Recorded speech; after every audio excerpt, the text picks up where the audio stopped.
In the land of the free, that's for the free loaders. Leave us dead in the street and be they organ donors. They disorganized my people, made us all loners. Still got the last name of our slave owners.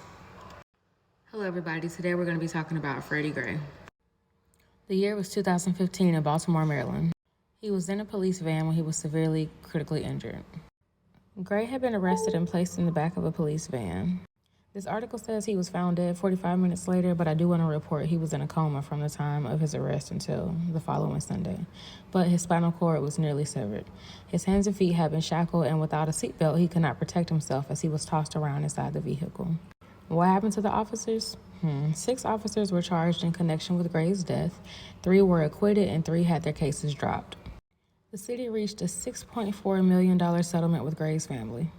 A mobile phone video from a bystander shows Gray's arrest on April 12th around 8:40 local time on Presbury Street in the Sandtown neighborhood of the city.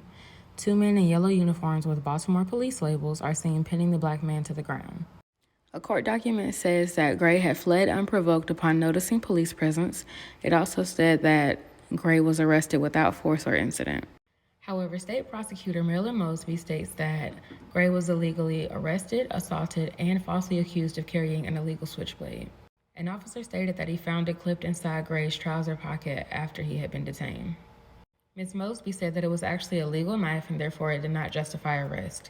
Police Commissioner Anthony Bass also stated that it was not clear why Gray was stopped by the officers as there was no law against running. Billy Murphy, a lawyer hired by the Gray family, agrees. Running while black is not a probable cause. Ms. Mosby said that his arms had been handcuffed behind his back and that his request for his inhaler had been ignored. Police officers also had put him in a tactical hold before putting him in the back of the van. Police officials have said that Gray should have received medical attention before he was put inside the van. Ms. Mosby has said that the officers had then loaded him on his stomach head first into the wagon. Gray was not restrained with a seatbelt, which is a violation of police department policy. The officers later failed to get medical help even though Gray requested it repeatedly. The officers then stopped to pick up another suspect in a separate case while on the way to the police station. This is grossly negligent, also stated by Ms. Mosby. Not to mention that Gray complained of having trouble breathing. Pause to read the timeline of the arrest. From 8:54 to 9:24, 30 minutes. The van makes a total of 4 stops between the arrest and the police station arrival. And then they asked medics to take him to the hospital.